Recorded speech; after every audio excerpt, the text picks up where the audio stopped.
In this episode, by special request from some of you, I want to share with you my journey of how I got into entrepreneurship. It was actually by accident. I'm an accidental entrepreneur. And it wasn't really until I had this huge defining moment in my corporate career where I got let go and rehired all on the same day of my 8th year anniversary that my decision with starting my own business and really taking my power back really started to shift. Welcome to the Elizabeth Yang Show, where we explore the benefits of diverse leaders expanding your brand authority online to create massive impact and happy sales. Now, let's dive in because your legendary life is waiting. I'm a big believer that sometimes God or the universe really lays out the breadcrumbs for you, and it's really up to you to step into that. I 100% believe that God really prepared me for the journey that I'm on. And as I look back now, I realize I didn't see it then. But I want to just share this with you because wherever you are in your journey, whether you're just thinking about starting a business or you're already starting a business, I'm a really big believer that everything happens for you for a reason. I was in corporate America for nearly 2 decades. I was in product innovation, product marketing. I actually really loved my corporate career. I'm first generation. And so my parents just wanted me to get a degree to get a secure job. And at the time, I actually had a career in product innovation, human centered design, working with really smart technologists in the space of emerging technology who were building big data, chatbots, artificial intelligence. I got a chance to work with really smart people. And I often said that my job was to be the translator. As a product marketer, my job was to take the cool stuff they're building and translate it to a market need where people were willing to pay for it. And even today, now with my own business, that experience still comes through. And I think that's the experience that just really builds upon my business success now. So what happened was this was before COVID, and there was really no reason for me to even think about starting my own business or looking for a different career. I had job flexibility at the time where I could work from home. I had 2 kids that were little. And even though it was a grueling work schedule, 50, 60 hours a week, I was content. I really was. I was comfortable. I actually was just thinking about starting my PhD program at the time, and I start enrolled and I got accepted to a part-time doctorate program in human ergonomics, and I was going to just do that to stay challenged, right? Well, one day I got a message from a co-founder on LinkedIn. She messaged me and she said, "Elizabeth, I'm so desperate with where I'm at in my business right now. And I'm literally going through everyone that I know on LinkedIn. And I think based on your background, you could really help me. Could you hop on a call?" Now, at this time in my career, I did a lot of consulting. And so, as an internal consultant, we were working with other business units. Sometimes we even consulted on mergers and acquisitions where the company bought and acquired a startup. And my team and I would assess not only the technology, but the business case for which programs and products were more profitable and make recommendations for the technology roadmap. So, for example, is a program or a company worth the company investing millions of dollars to integrate that technology into our systems or vice versa? Like a lot of that business case analysis, right? So when this woman reached out and she was like, "Would you be willing to hop on a call?"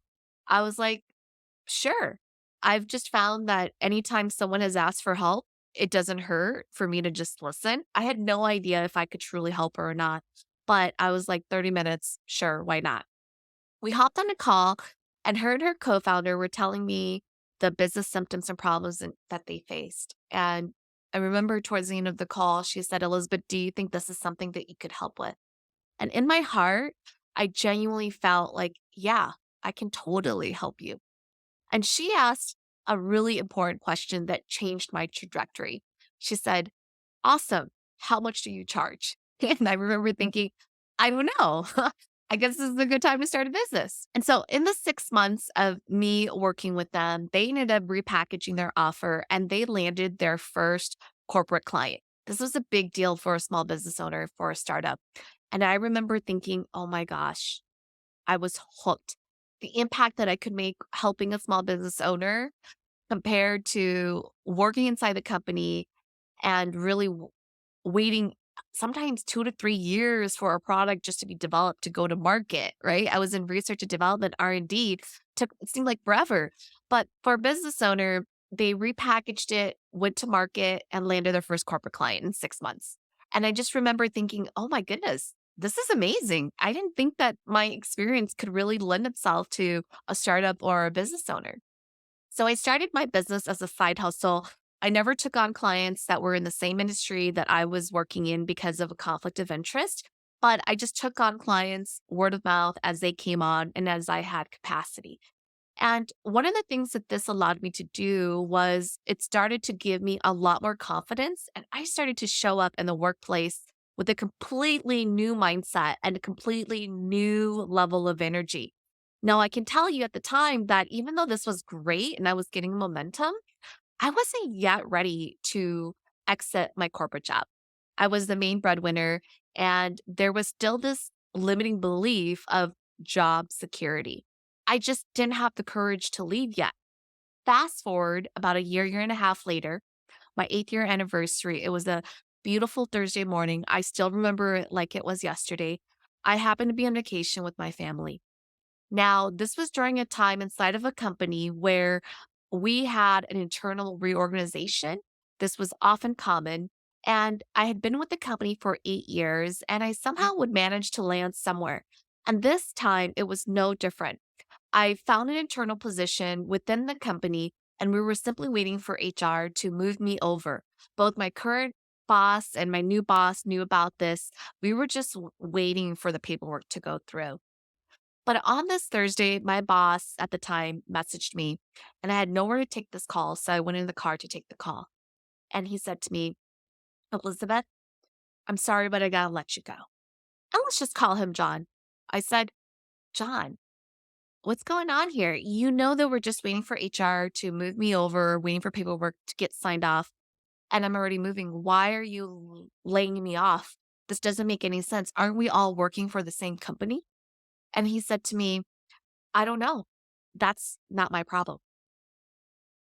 I remember thinking to myself, I spent 8 years with this company. You know, when they say to you that it takes many years to build trust and only minutes to lose trust in a brand, this was that moment. And so I said to him, John, I'm going to be back in the office on Monday. I'm out on vacation with my family. Couldn't this have waited till Monday? And I remember his awkward chuckled laugh. And he said to me, haha, Elizabeth, actually, I'm going to be on vacation on Monday. And I said to him, so let me get this straight. You call me to ruin my vacation so that you can go on vacation with peace of mind? And he just didn't say anything. And he said to me, Elizabeth, I'm going to overnight you the paperwork and you just got to return your laptop. And that's that. You don't even have to say goodbye to the team. And after I hung up, I remember sitting there in the driver's seat, clinging to the wheel, like I was going to like just fall off. And I just broke down and I just cried. Never in my life have I felt so humiliated. I felt so completely stripped naked of my dignity. And I just remember sitting there and thinking to myself, what did I do wrong? I did everything that I thought I should have done in my career. I had mentors. I had executive sponsors. I built an internal network that allowed me to land in different departments as departments had reorgs. I had been with this company for nearly 10 years, 8 years, that anniversary, happy anniversary to me, right? And I just cried and never in my life did I feel so humiliated because the first thing that came to mind was, how am I going to face my family? I felt like a complete failure. I felt so ashamed. And I just remember thinking to myself, I had slaved for 2 years in this role, traveling, consulting. I had worked my butt off to be able to identify opportunities and bring in contracts to make this executive look like a rock star in this company. And this is the thanks that he gave me. He couldn't even give me grace to just hang on for a couple of days and let HR do its thing. And I remember as I was sitting there crying, I said to myself, Elizabeth, get your shit together. You got this. And I wiped off all my tears and I picked up my phone and I ended up calling the chief of staff, my new boss's right hand person. She was out of the office and I explained to the chief of staff what happened. And she said to me, she extended me so much more grace than my manager did. She said to me, Elizabeth, I am going to call HR right now and figure this out. Whatever you do, don't sign the paperwork. I want you to just go back and try to enjoy your time with your family. I'll see you on Monday. You don't have to worry about a thing. I will confirm later today that everything is going to be okay. And later that day, she did. And when I spoke to her, she said, Elizabeth, I have been working for this company for 20 plus years. I have never seen a manager be like that. And I just remember thinking to myself, how could this woman extend me so much grace and compassion? And I barely even know her. While my manager that I had been just endlessly working for 2 years couldn't even extend this compassion to me. In that moment, I made a decision. I said to myself, never again will I give my power away like that ever again. And that was the moment where I realized there is no such thing as job security. Even in this moment, someone's ego t- took that job security away from me, even though we all worked for the same company. And so I ended up coming back Monday. And let me just tell you, my new boss was a rock star. She gave me a team. She said, Elizabeth, based on our goals, you write your own job description. Tell me how many people you need, and we're going to make this happen for you. And under her leadership, under her wings, I just soared. That year and a half, we saved the company millions of dollars. And I was utterly loyal to her until she was ready to move on. And I remember that in that moment when she was ready to move on, let me just tell you what happened. I was still working my side business, but because my energy was so different, I remember there was a conversation before she was ready to move on. She said, Elizabeth, we want to promote you. Okay. I don't know what it is, but you're doing such a great job. We want to promote you. And I remember in that moment thinking to myself, oh my God, I don't want that promotion because more money means more responsibility. And I have this down. I'm working 40 hours a week. I got my team down. I mean, like I got everything down and I got my business going and it's good. I don't want a promotion. And she gave me the promotion anyways. And when she was ready to move on to her next role inside of the company, she said to me, Elizabeth, where I'm headed, I know that it's not going to leverage your strengths. I'm going into operations. We need to cut significant millions of dollars in operational costs. I know that's not necessarily your strength. And even though I know you can do the job, I really genuinely don't think this is going to be the best position for you. So I'm going to try my best to find you the best position inside of your current area. And so she ended up having me report through to the CTO of the business, which is the chief technology officer of this segment, and really focused on product marketing for all of the new technologies that they were building. And I remember in that moment, finally sitting there and saying, oh my goodness, she's moving on. I just got this promotion that I really don't want. I'm reporting to the CTO, but I'm not happy. And in that moment, I realized maybe it's time that I really give myself the shot with my business. And so for the next 6 months, I planned my exit because again, I was the main breadwinner. So I wanted to make sure I had savings cushions saved aside. I wanted to make sure that I had a plan B, a plan C, all of this stuff in case the business didn't work out. And in my mind, I just thought all I need to do is do more of what I'm doing in my side hustle full time and I'll be just fine. So I was completely wrong after I left. And everything that I had planned up to that point was completely out the door. Okay. And I realized that my side hustle system was not scalable.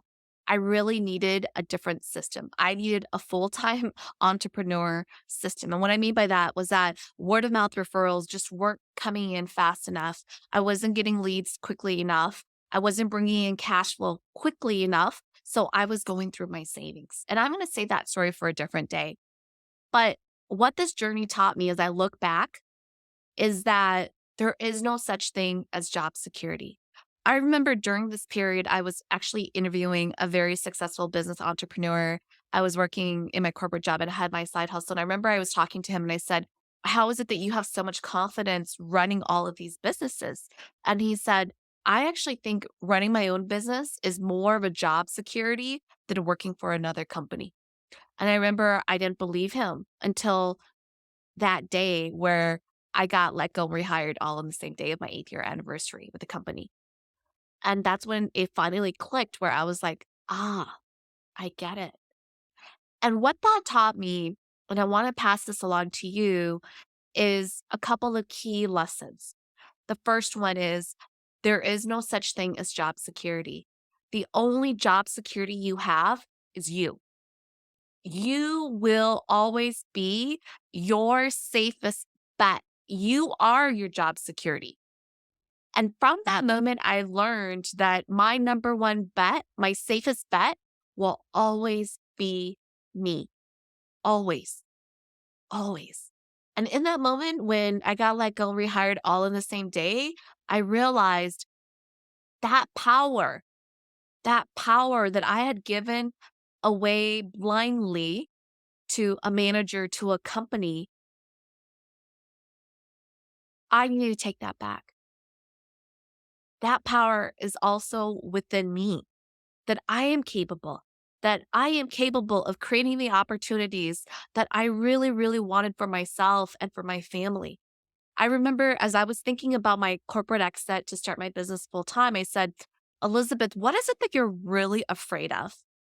Are you here in this corporate job because of job security? Well, we already know that's out the door, right? Are you here for status, like powerful titles? Are you here for money? What is it that you're here for?" And I remember thinking to myself, if I'm here for status and money, there's plenty of small business owners that are making way more than vice presidents in corporation, right? And if I'm only here for status, then that might make sense. But at the end of the day, I realized that for me, I was all about impact. I wanted to make a meaningful income, making an impact that could change people's lives. I wanted my legacy to be about impact and purpose for my family and for my community and for the world, right? And that's what really gave me the courage to go on my own, that I could figure it out. I want to encourage you, whether you're thinking about exiting or you are already in your business and you're continuing to grow, is what is the worst case scenario? I remember thinking, oh my goodness, what if I have to go back and get a job? Okay. It's like I failed or something. But let me just tell you, even after many, many years later, recruiters are still reaching out to me for job interviews. And I realized the worst thing I can do when I define my next chapter, if I really want to, I can just go get a job. It's actually not the worst thing I can do. That is just another income stream, another chapter of how I want to define my life. That's it. And there truly was nothing to be fearful of. Now, was it hard? Absolutely. Was it hard to replace my income, what I was making with my salary and bonuses? Absolutely. It didn't happen the first year, but pretty soon I was able to replace and exceed my salary. And I just looking back, I just can't tell you how grateful I am to do what I did then, which was to lead with my heart. That when that woman reached out and she was so desperate for help and she was hoping to just hop on a 30-minute call with me, I didn't know that was going to change the trajectory of my career and my life. I didn't know that my contribution to her dream and her co-founder's dream was going to help them land their first corporate client. I didn't know that. And I didn't know that I wasn't ready and I was too scared to exit my corporate job, that it would take me another year, year and a half at my job to get let go and laid off, laid off, rehired all on the same day just to realize there's no such thing as a job security. And then it took me another year, year and a half to finally have the courage to exit because I felt like I needed to have a plan A, B, and C, only to find out it doesn't really matter. The only plan I need is one plan. And I realized I got to go all in on my business. See, when you have a backup plan, there's always that one foot out, one foot in. And so today, fast forward to today, I only have one plan A. It's only my only plan until I decide that I'm ready to try something else. And in all of this is really how I started my business. This is really all the breadcrumbs that I think the universe and God laid out for me to prepare me for this moment was to find my contribution and impact, was to find that the safety net that I'm looking for, or the courage that I needed, or the security that I needed was all within me all along. And that there is no such thing as planning out everything from A, B, C, D, A to Z. That as an entrepreneur, the only thing that you need to be mindful of is that to trust yourself that you can figure things out. And so as you're watching this, I want to encourage you to constantly challenge yourself and say, that job security, hmm, is that a limiting belief? Is it a false sense of empowerment? You will always be your safest bet. You will always be your safest bet. So let me know in the comments what you took away from this. This was by special request. People often ask me, Elizabeth, what's your backstory? How did you start your business? And truth is, I was an accidental entrepreneur. My heart was lined up to serve, and I answered that calling. And even to this day, I still lead with heart. I still lead with heart because I choose faith over fear. I believe 100% that all of the resources, opportunities, and people that continue to show up for me is the universe, God lighting that up. And every challenge that I step into, I remind myself that He is preparing me for something greater. And I accept that. Keep kicking and screaming, but I accept that challenge and I rise up to it because I remind myself everything's happening for me. It's not happening to me. So let me know below. What's your big takeaway from this? Where do you think you can pivot to bet more on you? If you are leaving this episode feeling inspired to uplevel online and make happy sales happen, be sure to hit the subscribe button so you never miss an episode. Now go out and take those steps to build your legendary life.